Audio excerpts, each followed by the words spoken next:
Hey everybody, Christy Glass here. Welcome to my YouTube channel. Sometimes I pop in here with a video that I think would be really relevant for you. If you're interested in a little cozy holiday knitting, I just wanted to show you what I recently finished that I'm in love with, and I think you would have such a great time doing. You may or may not know that I have a pattern called the Friendship Train, and this is actually my 10th Friendship Train that I've made. It's such a fast pattern because it's on these really big needles. It's size 19. And I recently published the crochet version, which is called Love Train. So what I'm going to share with you right now can apply to either pattern. It's just a way to take a pattern and give it that really specific flair for a specific occasion, in this case, Christmas or the holiday season. And this is the Friendship Train that I just recently finished. And you can see it has that Christmas color, holiday vibe. It's so cozy, and it was so much fun to gather this really curated group of yarns and colors together and just use my imagination to combine them in a way that would really help me celebrate with a handmade item. So this is the Friendship Train, which is the knitted version, and I decided to do the fringe. So if you want to pick up the pattern, it is the hand spun version, and I will link to that underneath this video. Actually, both versions are the same pattern. They just have different charts in there so that you can apply it to specific yarn for moondrake or knit collage. In this case, this is just yarn from my stash. So I would suggest getting the hand spun version and just using your stash to make every single stripe different. Of course you can repeat, but I wanted to show you how I go about doing this. Yes, it's a size 19 needle, but you don't need chunky yarn to make this. You can just use any yarn you have and combine it to get the gauge that you want. So I have this bin full of all of my Christmas colors, all my greens, reds. I have some cream in there, a few neutrals, and some sparkle wool. So I have this lovely sparkly red happening. I have some gold in here. And actually what inspired me to make this, I went to the Fiber Expo in Michigan and I found this,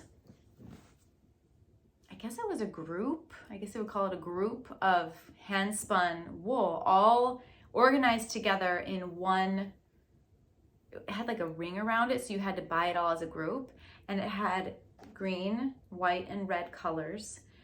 And then they had a Halloween version, like pink or purple and orange and black. So these are a few of those from that grouping. And here's another one. So all of these different Christmas hand spun skeins had me thinking about a Friendship Train. So I put these all into balls and got them organized. Then I went stash diving and I found I had this leftover brushed alpaca from Sadness Garn in shades of green. I had some lovely, just plain cream DK weight yarn in my stash. Here's a few more from that initial offering of the hand spun. All very Christmas colors. And I put them all in the bin, and then I just started playing. Here's some green Lopi from my Lopi sweater that I recently finished. I know you have extra bits from projects because there's so many times we don't use it all up. I mean, yes, of course, we're sometimes playing yarn chicken, but other times we just have this yarn that we hold on to, but we don't know what we're going to do with it. So this is the perfect opportunity. Now, there are some skeins that will be great on their own. So this is from Little Fern Fibers. This is some fiber that I sent her, and she spun it into a very specific special skein of yarn. This is really thick. This is perfect for size 19. But if you want to try to achieve the right thickness with the wool that you have, I'm going to show you a little trick that I do. So one thing to know, if you have any chunky mohair, I got this actually in Paris knowing I was making this project. I just got a little bit because I was at the dojerie, I think it's called, and you can actually get yarn by the weight. So they spun it all out to be, I think this was 20 or 25 grams of DK weight wool. So if you hold this double, that's a really good gauge for the size 19 needle. For this stripe you're seeing here, I also just put a little tiny lace weight of gold with sequins in there. Hopefully you can kind of see it showing up. So it's just fun to mix and match. So what I like to do is once I've done a little bit of knitting, maybe you swatch it up with the size 19 needle to just kind of get a feel for what works with your size 19. I like to take a few different strands of yarn and I experiment to see how thick I need it to be. So here's a green and a red I'm holding. And then I'm gonna take some of this brushed alpaca, this neutral, and hold that too. So I take all three of those in my hand. And then I just sort of twist it like this, almost like it would happen maybe in the mill. Can you see how I'm twisting that? And I just sort of compare that to what I've been working on leading up to that. So if I compare that to this one that's really good for size 19, I'm about there.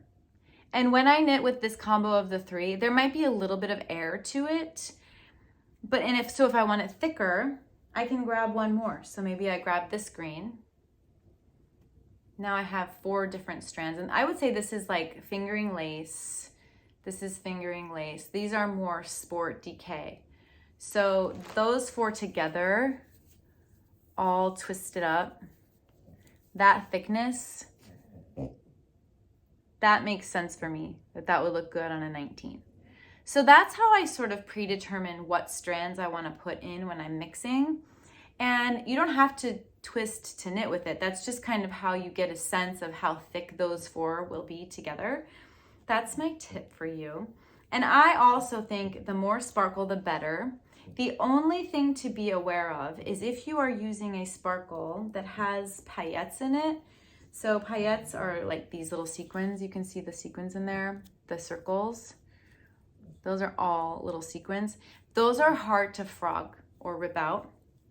So make sure you like your combo before you start knitting, because it gets very tangly when you have those little sequins and paillettes in there, and you want to make sure that you are sure when you start knitting with that. So what's great about this pattern is the ends are all on one side, so you can just incorporate them right into the fringe. You don't have to do anything.